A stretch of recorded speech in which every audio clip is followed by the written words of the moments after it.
Hey everyone, this is Mav. I wanted to finally get down and do this video of me going on the Nürburgring simulated. I went to a simulator in Tokyo and finally got to do this. Last year, at the end of a business trip in Germany, I had taken a trip to Nürburgring in the middle of the Eiffel Forest and did a copilot experience around the Nürburgring. But I just wanted to give a more in-depth video with me going around it so I can do a little bit more of an explanation because it is a really fascinating circuit. First made in 1927, pretty much stayed the same. 170 blind corners and about 21 kilometers in length, so it's quite crazy. So this is actually the beginning of the track here, taking a sharp turn to the right. On the left side with the Grand Prix circuit, which we just passed, and this takes us down to the first sequence of turns of the Nürburgring Norschleife, which is called the Hatzenbach sweepers. The Hatzenbach sweepers, you're basically going left, right, sweeping around, keeping in fourth gear here, so you can keep on the accelerator and speed, but it doesn't work if the tires are cold, so it helps when they're warm. Going from fifth gear to the third gear, and then going out wide here so we can stay on the road and keep the accelerator on about 70-80%, and you're just weaving back and forth here on the accelerator. If you go on the brake, you actually spin. So this takes you all the way down into Hochschienen, which is kind of a steep and sharp turn to the left, and this takes us downhill into the Kudebacher Hoher, which then leads us upwards slightly into Flugplatz. Flugplatz used to be an airfield, hence the length and speed that you can get. Again, on warm tires, you can take this flat out. I'm about 130, 140 kilometers per hour at this point. Weaving around here until we get to a part of the track called Sweden Cruise. There was a cross on the side of the road there. If you slow it down, you might be able to see it, but it's a famous landmark. And this takes us to Arnberg, which is a tight corner here. I could usually do this at about third gear, but I had to bring it down to second so I didn't fly off the track. Out of Arnberg, this takes us into Hochschienen, which is not the correct way to say it in German, but close enough for all practical purposes, for the purpose of this video at least. Apparently there was some animal that burrowed a hole when they were making the track, and that forced them to divert the road in the way they did. So out of Hochschienen, this takes us into Metzgerfeld. There used to be a field, I believe, back in the day where military practiced at that time.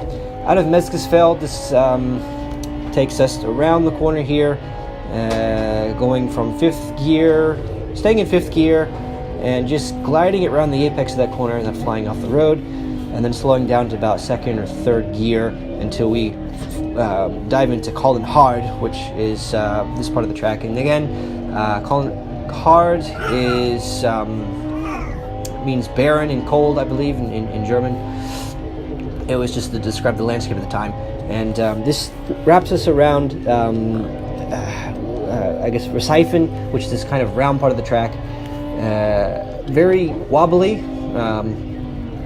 so it's good to have warm tires.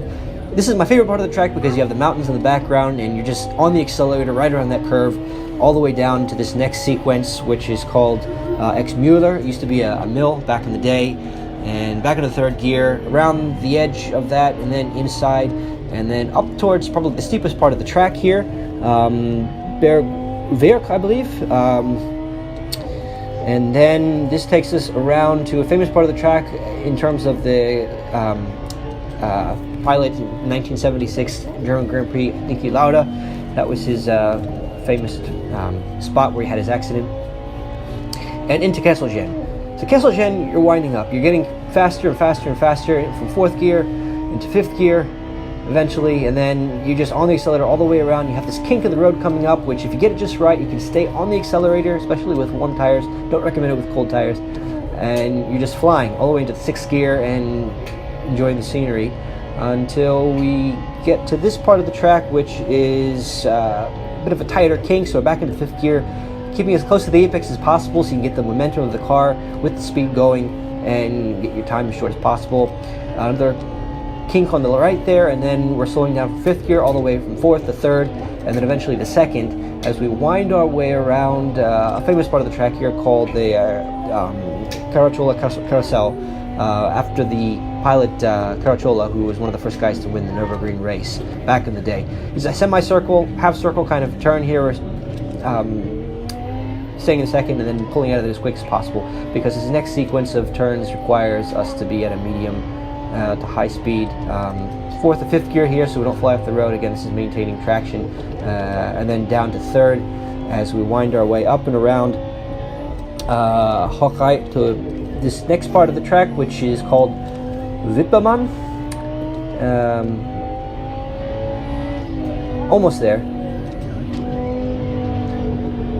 And then this is into Wippermann here because of the way that it dives down, and back in the day, the pilots, their heads would bobble in such a way that that was the name of the road, and they made it Wippermann. And then into this next sequence of turns, which will eventually take us back into Brunchen, which is, I like that word, and one of my favorite part of the track because you're right on the edge here, in fourth and all the way to third, and then turning around. If you get it right, you can keep the apex and keep on the accelerator in third into fourth, but then we're going back in third again here because of the quick turn, going up the hill and around, and eventually into an elegant part of the track called Flanschgarten.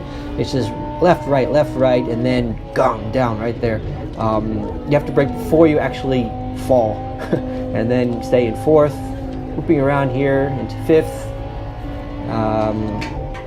And if you get it right, you're on the edge of each of the apexes here, left, right, and then flat out all the way through the rest of this sequence in sixth gear, and then jumping down from fifth to fourth, because you wind around here to a part of the track called Schwalbenisch Wanzig, which apparently when you look at it from bird's eye view, it literally looks like the tail of a bird. Keeping a second here, so again, to fly off the road here, and then gradually bring it from third gear into fourth gear, and setting ourselves up here for the last turn, the very last turn of probably the most important turn here, called Galgenkopf, which used to be the gallows in Germany, where they hung people. Again, it's right before the long, flat out Donnerhoch, which is the longest part of the track, and the part of the track where you put out the most speed. Again, we're going up to 270, 280, depending on the car and setup. You can probably get this up to 300 kilometers per hour during a race. Just for the constraints of the simulator, we're only going to get up to about 288, I suppose, here. And then this brings us into Antonius Bilgach, down towards the last part of our first lap, slowing down literally from fifth, sixth, fourth, from sixth to fifth to fourth to third to second, all the way to Tiergarten. And this brings us to the last part of the lap here and around towards the Grand Prix circle on the left there, and that completes our first and final lap for this explanation. So that was my lap. I hope you enjoyed the video, and be sure to check out my other YouTube videos as well. Thank you.